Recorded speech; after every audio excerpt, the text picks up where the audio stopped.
Hi everyone, I'm Dan Delatorre. This is Comic Book Corner. Thanks for joining us today. I wanted to do two things at once. One is have a bit of a discussion on the market. There's a lot of, and there has been, a lot of conversation regarding how expensive these comics are, the up and down market that, like any market, comics are going to go up, they're going to go down, and so forth. And I get why people talk about it like Comic Tom. I love Comic Tom, but they focus on the financial end of it. You know, what the comic's worth, how much has it gone up in percentage, and so forth. I watch a lot of comic YouTube shows, and one of the ones I watch is Bryce Comics. And he had a statement this past week that really got me. He said, comics are not a great investment. They're not a good investment at all. Not that you can't make money, because that's what he does for a living, but unless you are in that market and follow this closely, and imagine you have to follow each and every comic regarding what its value is it up and down, is it trending, that kind of thing. I mean, that's work. That's work. That completely takes away from the fun of collecting comics. Now, I'm just a collector. I know there's a value, behind me with this mountain of comic books that are behind me, and once in a while, I'll think about it. Do I know what that number is? No. No, I'd have to go through each and every comic to see, what it's worth. It could take months to do that. I just don't get lost in it. And if you want to buy and sell comics, if that's what you do for a living or something on the side, that's nothing wrong with that. Totally fine. In fact, I get a lot of my comics from people that do just that. I just think there's an overfocus in on it. And I get that the excitement, you buy a comic, let's say you bought it for $50 and you hold on to it, and now that comic becomes a great grail, and now it's worth $150. So you've made $100. Wow. But then there's the other side. Where do you are you going to sell it? Where are you going to sell it? If you go to eBay, you go to whatnot, you're going to pay a percentage to those mediums because they're selling it for you. In essence, those are platforms. So how much money you are actually going to make, and how quickly can you sell these? If you put it on eBay, will it sit there for days, months, weeks, maybe years? And I've seen comics that sit there for well over a year. Nobody buys them because they're asking either too much for them, or people just simply don't want that particular issue. So these are things to think about. And the second thing I want to do in this video is do a follow-up that I made. I promised that I would follow up on some of my EGS grails. Speaking of which, by the way, because EGS is no longer in existence, these are collector's items. Why? You can't get them anymore. So, if you look at it that way, you're making money. Oh, I've made money simply by my choice. And I'm going to do this in no particular order. So let's just start right here. Let's move this over here. All right. There was spec on this issue here, on this character. And it had to do with the Captain America show, with the Falcon becoming Captain America. And the leader. The leader was featured prominently, and the actor, and I forget his name, actually didn't do a bad job as that character. But this was something that was supposed to really have gone up, and this is Tales to Astonish 63. I actually have two of these, and I was going to get the other one slab and graded, just didn't do it. And I also have 62, his first appearance. This is just a fun comic. Look how colorful it is, and it's in really, really good shape. Nice 6.5 that I got out of this. But the value of this particular character went nowhere. It went nowhere. Why? Because the movie wasn't that great, even though the actor did a fine job portraying that particular character. So spec is another problem that I think it's not dead, but it's like, unless you want to flip these things right away, you're not going to make much money at it. And again, you have to be in the system already to do these. So don't get caught up in that particular element of, hey, this is going to be a great grail, or this is going to be a great comic. You got to do your research, because again, these can be extremely expensive, and you can get burned. Oh, speaking of getting kind of burned here, I was on another show called the Comic Book Canon Show, and I was given a lot of criticism for criticizing James Gunn. James Gunn had taken over the DC universe, and I wasn't the biggest fan of his.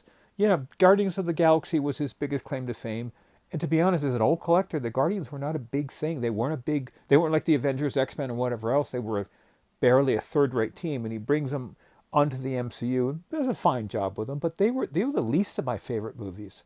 They weren't bad. I don't want to knock the movie, but when he took over, I thought, okay, I don't know. He's got a different approach to things. Now, he did a fine job with the Superman movie. And I said so on the canon. I said, look, he's kind of won me over, because a lot of pressure was on him to produce an excellent movie, and he did. Now, because of the purchase of DC, and he's now making mistakes like this is being filmed. What's today here? The 23rd of May. The Supergirl movie's coming out next month. I have no plans to see it. I mean, she looked like the biggest lush at the end of the Superman movie. I thought, why are you doing this? That's stupid.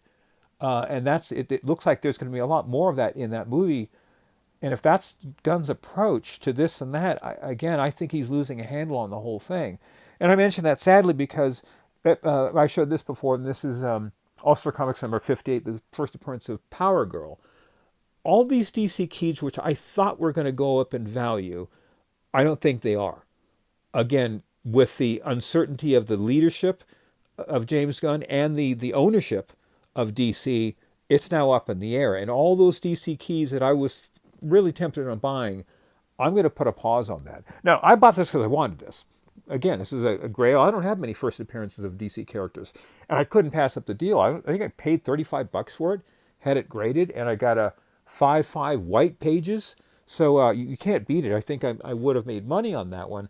But regarding the deep grail aspect of all the DC keys, that's really up in the air. That's too bad. Here's another one that might have an appearance or make an appearance at some point. And we had fun with this label here. Tony and I did. This is a classic. And it is X-Men number 9. And it's the battle between the Avengers and the X-Men. Great, great story. And look at the fun we had with the X-Men versus Avengers logo at the top here. So that was fun. And the sad thing is, I upgraded to a much prettier copy right here. This was going to go to Tony, and they would have been side by side. So that would have been fun. But it just didn't happen. But regarding this particular issue, the X-Men are on their way. Marvel certainly has a better handle on their characters than DC currently. Like I said, DC is currently up in the air. Who knows what's going to happen? Fantastic Four. I'm just going through these things randomly with no particular order whatsoever. So the Fantastic Four is out. That was a good movie. Everyone had questioned the choice of Pedro Pascal, and I did too. He didn't do a bad job. It was far better than the other two, the other two Fantastic Four movies that had happened prior to that. I think last one was 5-6 years ago, and the characters that played Reed Richards were awful. Now the problem was, and I'll try not to get too political here. Pascal has become, I guess he's homosexual, which is fine. I don't care if you're gay, whatever, but he's out there in public promoting it, and he's really hurting the brand. Again, I don't care one way or the other. If you're gay, straight, no one cares. If you're happy, fantastic. Live your life. But keep it private. Keep it private. If you want to do whatever you want to do, that should be something that's personal, not promoted. I mention that because that's what almost destroyed Marvel. And it was Kathleen Kennedy, who's a feminist, and she's very much an activist. And she projected her activism in the movies, and it was obvious. Probably one of the best and worst examples was the Madame Web movie. Horrible. It was all women, all feminism, all the time. If you want to be an activist for anything, that's fine. I'm a defender. I'll defend you all day long regarding. You can say whatever you want. You can promote whatever you want. That's fine. But there's a proper time and place for those things. In the realm of comics, in Hollywood, that's not the place to do it. And the numbers justify that, or they support that rather. If you go to a movie that has nothing but activism in it, that's fine. You have the right to produce it, but that doesn't mean I have to go buy it or I have to go sit and watch it. So that's the choice of the public. And you look through comics over the years, the best comics were not about activism. They weren't about comedy. Going back to James Gunn, he has a problem with having too much comedy. I see the oxymoron regarding comics and comedy and all that. But we don't love and buy comics, or the best stories weren't because of those two mediums. They were because of drama, action. What did these heroes do with the problems? Look at the Chris Claremont X-Men run all the way up to the death of Phoenix. Look at, we talked about Jerry Conway, the death of Gwen Stacy. in issues ASM 120, 122. All those ones that are dramatic and really hit core, those are the ones we gravitate towards because the stories are good. Those are human elements. And again, that's what comics is all about. And that's what a lot of things are all about, especially Hollywood. And then now that Kennedy's backed away, she's either stepped away or she was fired. I hope the latter. I didn't care for her. Now Marvel can get back to what it was good at, down to earth stories, and they were based on Silver Age stories which are very, very, very serious, and we took them seriously, which is why we appreciate them. Anyway, getting off my high horse. If I had a rant alert, I would have thrown that out right now. I'm looking into, by the way, to improve my channel to see if I can insert things like that sort of thing. That's kind of fun. David from Comic Investments does this. Oh, this is a fun one here. Back to the Fantastic Four. First, we had a lot of fun with this label. First appearance of the Super Skrull. And look at that. The colors were just perfect for this comic here. Absolutely loved it. If the MCU continues with the Fantastic Four, and I think they will, think of all the stories that Fantastic Four has that haven't been projected yet. Well, the Super Skrull was in that. Oh, I forgot. The Super Skrull was in that Secret Invasion miniseries, a series with what's his name? His name escapes me, but that could have been such a better show, and they screwed it up. They really screwed that up. So this character, again, there was spec on this issue. This character might be prominent. Not anymore. Not anymore. Not with the horrific ending and just lack. It was kind of a lazy storyline from that one.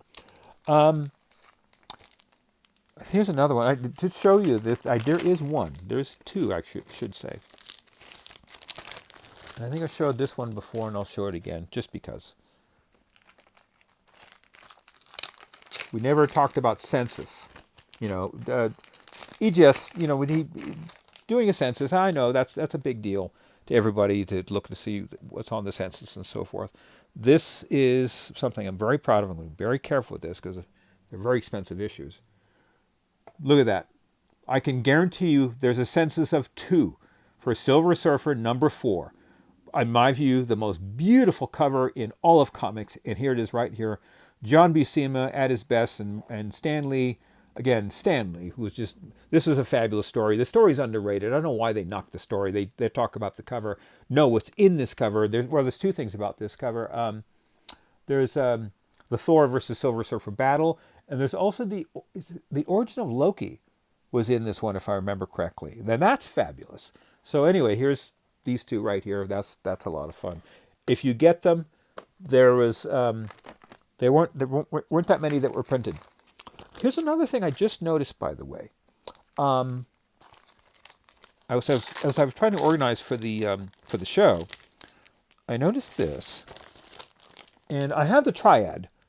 Speaking of Fantastic Four, I have Fantastic Fours 48, 49, and 50.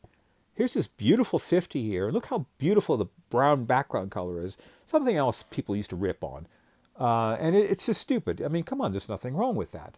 But this is Jack Kirby and Joe Sinnott artwork for the cover. But what I didn't notice, and I'm a fan of hers, she passed away about 3 years ago, and that was Marie Severin. Marie Severin was a wonderful artist, and she never got really the credit that she deserved for wonderful artwork, especially in the late 60s. But this one here, and that's Tales to Astonish, number 93. I got a nice one here. I got a mid-grade 4-5 white pages for this one here. Pretty comic, but look how very similar their approaches were. Let me see if I can move this so you can get a better view of this. I never noticed this till just now. It's almost like, you could almost say that's the same artist. Because their approaches were similar. Now, again, these Jack Kirby and Marie Severin had their own unique style. They were similar, but again, I'd never noticed the very similarity to this approach on this particular cover here. This is also another brown cover that people make fun of. If you ever see one, just buy it. Don't even hesitate. Great story. This is the first solo series or solo story from the Silver Surfer outside the Fantastic Four. Quick story about Stan Lee. He was very hands-on, and he kind of ruled with an iron thumb. The story goes that when the Surfer was created by himself and Kirby, and there's controversy regarding who actually created the Silver Surfer, Stan Lee said, "You know what? I'm the only one who's going to write stories for that character," and he did just that. He wrote this story, you know, in issue 93, but he finally had to release that. But he loved that character. I think that was his favorite character of all time. In fact, the month or two before he passed away, I had him sign my Fantastic Four 48, and when I gave it to him, just slid it in front of him. He knew exactly what it was. Obviously, he signed it, and that's when I told him thank you for everything. So I did it for him basically, and for me. I could have picked any other comic, but no, I did it because that was his favorite character. So that was my thank you to him. Couple more here. Well, I'll skip over this one. We'll go this one maybe in another episode here. But speaking of value, this one just boggles me. I bought this 4 years ago, 3 years ago, and it was exactly as it was described. It was a mid-grade, 5.0. The guy said, "Hey, this is a 5.0. Here it is. Probably needs a press and a clean." And that's what I got. I got... I don't know if Tony had 2 pressers and cleaners before, and he changed. The other one was better. I don't know if this guy did as good of a job as the other guy he hired. The other guy was a lot better. He was way better, and I don't know where he found him. But this could have been. There's still some wrinkles that could have been dealt out with that other presser here. But again, the value of this, and this is a major, major character, the first appearance of the Black Panther, and I paid $500 for it. It is stuck at that number. Why, I don't know. And so it's a great mystery. And look how beautiful this presents. This presents way better than a 5. But the value of this character here, again, I've been sitting on it for a while. If you want to look at the aspect of the financial aspect, I've made no money on it. I don't care because, again, I got a great comic. But it just, that's a mystery. Why that's not moving anywhere, I don't know. Here's a comic that I had said this when I was on the Newbie Show. The first time I was ever on YouTube, I was on the Newbie Show. And one of the comics I profiled was this one here. ASM 194, first appearance of the Black Cat. I actually have 2 of them. I guess I'll take it out. I didn't buy it to spec. I bought it because I love the character. This one, you're going to hate me. I paid 40 cents. I paid cover price for it. And I always took care of my comics for the most part, and this is in really nice condition. A couple spine ticks here. I bet you it could get an 8.0, maybe at least a 7. It's gorgeous, gorgeous comic. But I bought another one because I couldn't pass this one up. I paid $300 for this one, and it's an 8.0. It's not a CGC. I mean, not an EGS. It's an 8.0 White Pages newsstand. So now why I mention that? Because there is speculation, and I said this 4 years ago, that if they get the right character, the right actress, and she's a sexy, sexy character with a sexy personality, and that's what's required, this comic explodes in value. But the MCU has to find such a person, has to portray that person, and the public has to accept that person. So this is more spec, but like I said, with comics, these are long-term investments if you want to look at them. I don't sit there and look at the market every day to see, what the, what comics are going for. It's not a daily thing. It's kind of a weekly thing. And I have better things to do than to follow the market that religiously. A couple more here. By the way, speaking of Comic Tom, I have sat on this, and you know I'm a huge Defenders fan. And they were saying last night, this book had finally showed up on their top 10. The Steve Englehart and Sal Buscema artwork. I've loved the Defenders. 1 through 11 are my favorite issues of all time. If you're trapped on an island and that's all you got, those are the issues I'd have in my hand because just loved them. I just loved these. Storyline was fantastic, very Silver Age-esque. So it's just a little personal victory for me. And I'll end it on this here. I'm not going to end it on this. There's a couple of things I want to throw here. Just real fun here. This comic, I bought at the right time when the value went down. And that's this one here, Vengeance 57, First Vision. But at my LCS, this comic had skyrocketed in value. And then, like anything else, it cools down, sometimes very, very quickly. I get the reverse wipe vision. So that's kind of cool. Again, EGS grails, you can't get them anymore. Here they are, side by side. So again, I had a lot of fun with this. So again, I get to enjoy them and nobody else does unless you're watching this channel. But again, thank you again to Tony Trabata. Thank you for everything. I can't thank you enough. And I'll end on this. There's always these weird controversies in comic books. And, what's the first Wolverine, right? That's a big one. Again, the word cameo is incorrect. This is not a cameo. This is his first appearance. This should be far more expensive than one. No, pardon me. The proportions are way, way below. This is 10% of the value of Hulk 181. I guess I understand. It's the first full appearance is 181, which sadly I don't have. But the goofy thing is, and this is what I don't understand about people, regarding another Jack Kirby creation, and that was Darkseid, his first brief appearance, they call it a cameo, was in Superman's pal Jimmy Olsen 134, I believe the issue was. That comic is way more expensive than this one, the first full appearance of Darkseid in Forever People #1. This is his first appearance. The value is far less than the what they call the cameo appearance, and this one is far less than the actual full appearance. I don't understand the market with this. So I just want to bring this to your attention. So the market is, who is it? Lady Fantastic said it better than anything else. People are fickle regarding comics. They just are. Why they choose what they choose and why they do what they do, I have no idea. Anyway, I'm way over time, guys. Thank you so much if you watch this whole thing, or maybe break it up into two, because even I won't watch myself for more than 10 minutes. So I appreciate you joining. Join me on Spine Ticks tonight, and we'll see you again in the next episode. Please don't forget to like, comment, and subscribe, and we will see you next time.